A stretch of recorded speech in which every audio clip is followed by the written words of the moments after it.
네, 동력학 수학 복습 이제 5번째 시간이고요. 수학 복습 벡터의 5번째 시간입니다. 우리가 벡터 얘기를 이것저것 하면서 중요한 거 한 가지를 빼먹은 것 같은데 SI 국제 단위계죠. 여기에서 우리가 뭐 이것저것 했었는데 자주 쓰는 게 동력학에서 자주 쓰는 게 길이, 질량 세 가지가 있다고 했어요. 근데 여러분들이 정력학 때 썼을 수도 있고 아니면은 중고등학교에서 자주 썼던 게 각도가 있죠. 그러면 각도의 차원은 뭐냐라고 했을 때 좀 애매하네요. 각도의 차원은 각도예요, 우선은. 근데 우리가 따로 표현하는 법을 배우진 않았고, 그 다음에 각도의 단위는 잘 알고 있죠. 이렇게 써가지고 도, 영어로 디그리.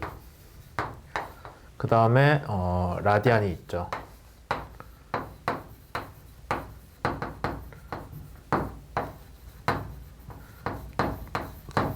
이번에는 이 라디안에 대해서 좀 얘기를 하려고 합니다. 이제 라디안의 기본적인 의미는 뭐 여러분들이 이전에 배웠을 수도 있는데 대개는 배웠죠. 하지만 기억이 잘 안 날까봐 얘기를 하자면은 반지름 길이가 R인 원이 하나 있다고 쳐요. 별로 원 같지 않지만 원이 있다고 쳤을 때 우리가 이 원의 둘레, 원주가 얼마인지는 뭐 잘 알고 있죠. 2파이 R로 정의가 됩니다. 정의라고 하면 아니고 2파이 R로 구해진다고 해야겠죠. 그럼 2파이 R로 구해졌을 때 요 라인이 이 원 둘레가 2파이 R의 길이를 갖는 거예요. 그러니까 이 반지름의 뭐 한 6.28배 정도의 길이가 나오겠죠. 그렇게 됐을 때 한 바퀴 도는 걸 우리가 360도라고 하는 건 당연히 알고 계실 거고, 그러면 여기서 조금만 더 이야기를 하자면은 라디안이라는 개념은 기본적으로 뭐 이 사이를 어떻게 하겠다라는 게 아니라 요 거리가 우리가 호라고 얘기하는 거죠. 아크, 영어로 아크고, 호의 길이가 R이 되도록 하는 어떤 각도가 있을 거예요. 그러니까 이 호의 길이가 부채꼴에서 호의 길이가 반지름과 같게 하는, 정삼각형이랑은 좀 다르죠. 정삼각형은 모든 변의 길이가 같은 삼각형이고 얘는 부채꼴인데 모든 변의 길이가 같은 부채꼴인 거예요. 그렇게 됐을 때 얘를 1 라디안으로 우리가 부르기로 약속을 한 거죠. 그러면 한 바퀴 원을 돌려면은 우리가 이게 전체가 얼마가 돼야 돼요? 한 바퀴 돌면은 2파이 곱하기 R이 되는 거잖아요. 근데 아까 여기서 1라디안이면은 호 길이가 R이라고 했잖아요. 그럼 전체 길이가 전체 호의 아니면 원 둘레겠죠. 원 둘레가 2파이 R이 나온다는 거는 한 바퀴를 돌았을 때 우리가 360도라고 하는 360도라고 하는 게 라디안으로는 얼마가 된다? 1라디안이면 R 곱하기 1라디안 했을 때 R이 나와요. 이만큼의 길이가. 근데 2파이 R이 되고 싶으니까 얘는 2파이 라디안이 된다라고 이해를 할 수가 있겠네요. 그래서 360도를 2파이 라디안으로 쪼개니까 뭐 60도라고 하면은 3분의 파이, 아니면은 45도라고 하면은 얼마 되나요? 4분의 파이? 아마 여러분들 저기 상가감수 할 때, 사인 코사인 할 때 자주 했었죠. 30도, 60도, 45도 대신에 라디안으로 넣는 것들 몇 번 해봤을 거예요. 특히 이제 우리 뒤쪽에서는 동력학이나 그 이후의 수업에서는 각도를 이걸로 표현하는 일은 거의 없어요. 이제 대개 라디안을 씁니다. 이제 라디안이 계산하기 쉬운 것도 있기 때문에 라디안을 쓰고요. 여러분들 자주 쓰는 엑셀 프로그램에서도 아마 사인 코사인 함수를 하면은 각도가 아니라 라디안으로 계산되게 돼 있을 거예요. 뭐 그건 나중에 확인을 해보시고요. 이제 그렇게 됐을 때 그런 이제 라디안의 개념은 설명을 했어요. 호의 길이가 R이 되게끔 하는 각도, 뭐 실제로는 50 몇 도쯤 나오는데 뭐 그거는 이제 나중에 생각하실 문제고, 이 라디안의 정의를 생각을 하면은 우리가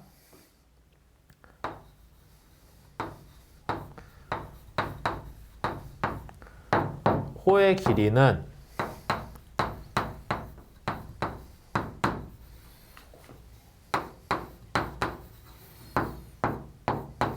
반지름 길이 곱하기 360도를 곱해주진 않아요. 라디안은 곱해주죠. 하지만 그러니까 라디안 각도.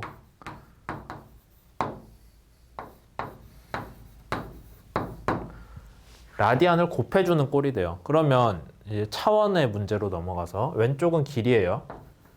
반지름도 길이죠. 반지름에다가 라디안이라는 걸 곱해주면은 호의 길이가 돼요. 반지름 길이에 뭐를 곱해줬을 때 길이가 돼요. 그럼 라디안은 단위가 없어야겠죠. 단위가 아니라 차원이 없어야겠죠. 따지고 보자면 뭐 L분의 L이긴 한데 그게 없다는 뜻이랑 똑같잖아요. 그래서 라디안은 각도는 차원이 그냥 아무것도 없는 차원으로 생각을 하시면 됩니다. 그래서 SI에서도 국제 단위계에서도 각도에 대해서는 사실 보조 단위라고 해가지고 라디안으로 지정을 해주고 있거든요. 그게 무슨 얘기냐면 각도는 라디안으로 표현을 해라. 근데 걔는 그 각도 자체로 의미가 있는 게 아니라 길이랑 뭔가 연관이 되어 있을 때 우리가 계산하는 의미가 있는 거죠. 그래서 이런 내용들이 있습니다. 라디안 얘기를 했어요. 이제 그거를 바탕으로 우리가 앞에서 운동을 특히 변위를 직교좌표계에서 그냥 x 방향, y 방향으로만 설명을 했죠. 그거는 직교좌표계라고 하고 우리가 이전에 뭐 고등학교나 아니면은 1학년 때 많이 썼을 거예요.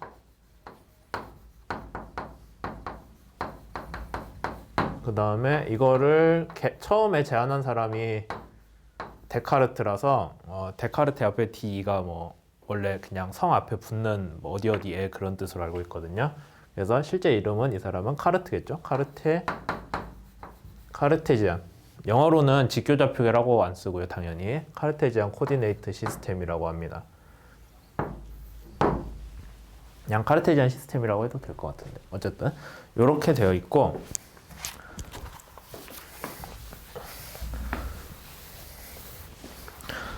같은 위치를 그러면 우리가 x, y의 직교좌표계로 표현을 해줄 수 있어요. 뭐 어떤 점 a가 있다고 칩시다. 값을 얼마로 하면 좋을까요? 1,√3으로 할까요? 네, 좋습니다. 1,√3으로 위치를 잡아놓은 점 a가 있다고 했을 때 1,3은 x로 한 칸, y로 루트 3칸 정도 가라는 뜻이겠죠. 근데 얘를 다른 방식으로 위치를 표현할 수가 있어요. 그게 우리가 극좌표라고 하는 거 있죠. 극좌표계는 어떤 식으로 표현을 하냐면은 여기에서 여기까지의 거리는 우선 알아야겠죠. 거리 얼마예요? 이거 이제 길이 절대값 구하는 법 알잖아요. 이가 되죠.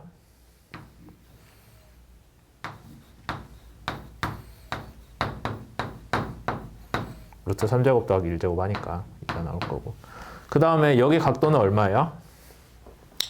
x축하고의 각도로 생각해 보게요. x축하고의 각도가 시계 반대 방향으로 60도. 라디안으로 표현할 수 있어요? 360도가 2파이 라디안이니까 360대 60도는 2파이 대 뭐 얼마라고 계산되잖아요. 계산해 보면은 6분의 2파이니까 3분의 1파이. 여러분들이 삼가함수 할 때 자주 쓰던 숫자 중에 하나죠. 이렇게 되는 거예요. X축에서 시계 반대 방향으로 돌아갔다라는 거 중요합니다.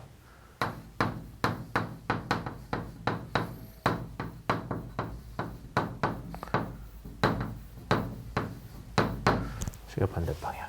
그래서 이런 식으로 어떤 좌표를 나타내 주는 거를 우리가 극좌표라고 해야겠죠.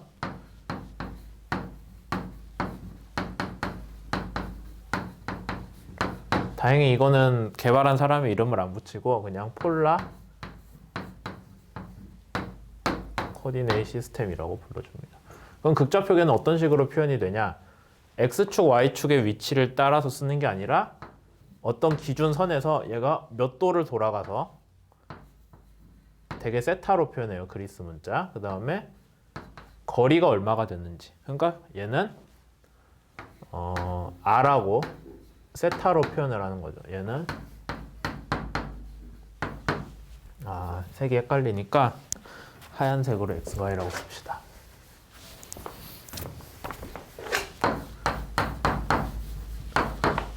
이런 식으로. 그래서 하얀색으로 표시한 1,√3이라는 위치를 직교좌표계로 표현한 거죠. 근데 걔를 극좌표계로 우리가 바꿔줄 수 있다라는 얘기하고 있어요.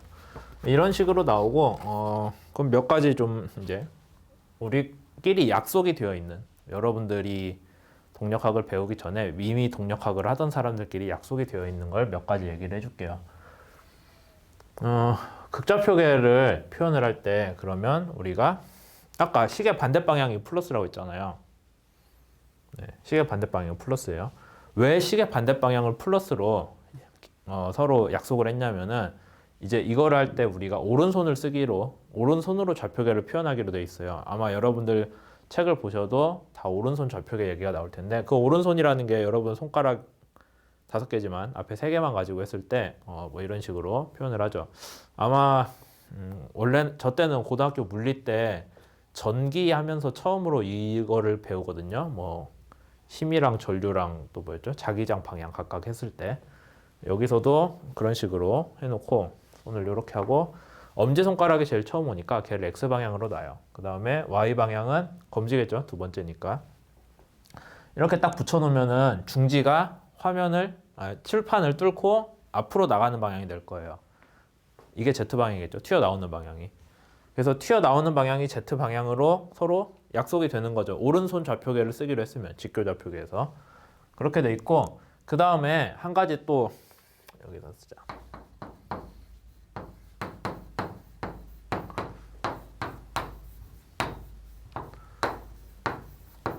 엄지,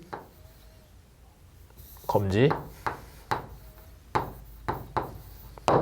이렇게 해서 직교좌표계를 썼고, 그 다음에 회전은 어떤 방향으로 우리가 약속을 했냐면은 또 오른손이에요.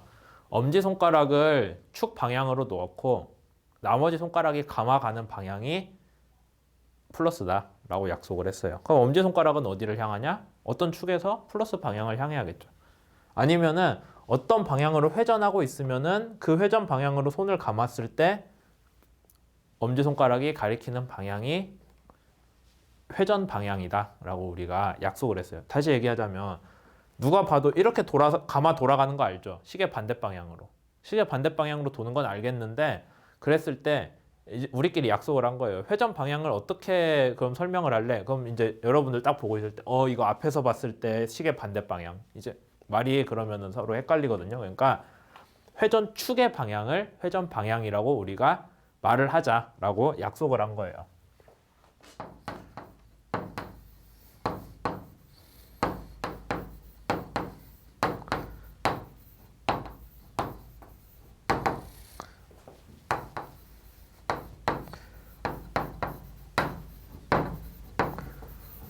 다시 얘기하자면 회전축이 여러분들이 어떤 회전 운동에서 회전축을 뽑아낼 수 있으면은 걔가 회전의 방향이다라고 우리가 그렇게 부르기로 하는 거죠. 비슷한 게 뭐가 있었냐면은 여러분들 저기 평면 공간좌표 배웠을 때 아마 어떤 평면의 방정식 그런 거 배웠을 수도 있어요. 어떤 평면을 나타낼 때 여러분들이 이 평면 자체를 부르지 않고 이 평면의 수직인 벡터를, 이 평면상의 수직인 벡터를 가지고 이 평면을 정의를 하거든요. 얘도 똑같아요. 회전이 어떤 평면상에서의 회전이잖아요. 그러면 그 회전 평면의 수직인 벡터를, 그게 말 그대로 회전축이겠죠. 회전축 벡터를 회전 방향으로 불러주기로 한 거예요. 그럼 누군가가 야, 이 회전의 회전 방향은 뭐냐? 여러분들이 봤을 때 어쨌든 Z축을 중심으로 돌아가죠. 왜냐면 X, Y 평면상에서의 회전이니까. Z축을 중심으로 회전하기 때문에 Z축이 회전축이다 라고 얘기를 한 거예요. 근데 Z축도 플러스가 있고 마이너스가 있잖아요. 그럼 둘 중에 뭐를 부를래? 라고 했을 때 오른손을 들고 와서 오른손 손가락들이 감아갈 때 회전을 할 때 엄지손가락이 가리키는 방향을 우리가 회전축 방향으로 정의를 한 거예요. 그게 회전 방향으로 부르기도 하는 거고. 그래서 동력학 책 같은 거 보면은 이렇게 그려놓고 동그라미 이게 이런 그림이 많이 나오는데 이게 뭐냐면 이쪽으로 돌 때 이 화살표를 따라서 돌 때 엄지손가락이 가리키는 방향 이게 회전축이 방향이다 라는 뜻이에요. 그러니까 얘가 나와 있을 때 이 방향 회전이라고 하면은 얘로 어떻게 물체가 돈다는 게 아니라 얘를 중심으로 돈다 라고 생각을 해주셔야 되고, 그래서 얘가 다시 60도가 시계 반대 방향으로 돌죠. 손을 감으면은 엄지손가락이 아까 우리가 정한 직교좌표기에서 Z축 플러스로 같은 방향이 나오잖아요. 이렇게 했을 때 중지랑 그 다음에 이렇게 했을 때 엄지 감았을 때 엄지랑, 그러니까 우리가 어떤 결론을 내릴 수 있냐면은 요렇게 감아 도는 여러분들이 XY 평면을 봤을 때 시계 반대 방향으로 돌고 있을 때 회전축이 플러스 Z가 되는구나. 그러니까 이때는 플러스 Z 방향으로 60도를 돌았다라고 하는 게 맞는 거죠. X축에서 Y축으로 60도 돌았다라는 말이 절대 아니라 플러스 Z축으로 60도를 돌았다라고 여러분들이 이해를 해주시면 됩니다. 그래서 회전축 방향도 뭘로 뽑는다? 오른손으로 뽑는다.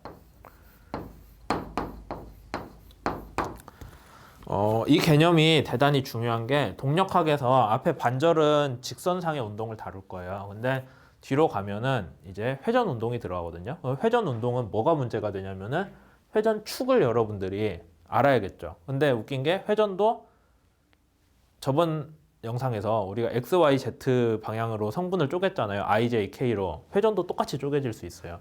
그래서 회전도 벡터다. 단순히 변이만 벡터가 아니라. 근데 그 회전 벡터는 우리가 나타내는 단위가 라디안인데 라디안은 차원이 이 세 가지랑 무관하게 그냥 없는 차원이에요. 그래서 그 없는 차원에 대한 변이를 우리가 따로 얘기를 해줘야 된다라는 거죠. 그렇게 했을 때 이제 어떤 단어가 새로 나오냐면은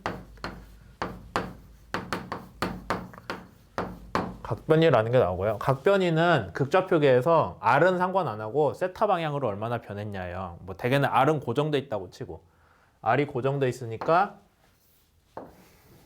직교좌표계를 그려놨지만 극좌표계라고 생각하시면 처음에 여기 점에 있던 A가 R을 유지를 하면서 A'이 됐고 여기서 시계 반대 방향이니까 플러스 Z겠죠. 플러스 Z 방향으로 세타만큼 돌아갔을 때 각변이는 얼마다? 세타다. 그 각도만큼 변한 거.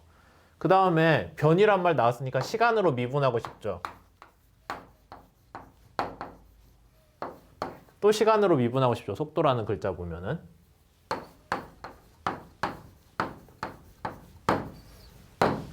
뭐 이런 식으로 나오고요. 그 다음에 각각의 차원은 어떻게 된다? 각 변이는 차원이 없어요. 각속도는 원래 각도 분의 시간인데 시간은 차원 t로 있죠. 근데 각도는 차원 없잖아요. 그러니까 얘는 그냥 t의 역수, 그 다음에 얘는 t의 2번 역수, 이런 식으로 정의가 됩니다. 그러면 이제 조금 더 생각을 해보면 각가속도에 왠지 질량을 곱하면은 회전 운동과 관련된 힘이 되겠네요. 맞긴 한데 질량을 곱하지는 않아요. 뭔가 좀 다른 게 질량 대신에 질량 역할하는 다른 게 곱해지고, 그거는 동력학 본 수업 때 배우도록 할 거예요. 잠깐 쉬었다 가도록 하겠습니다.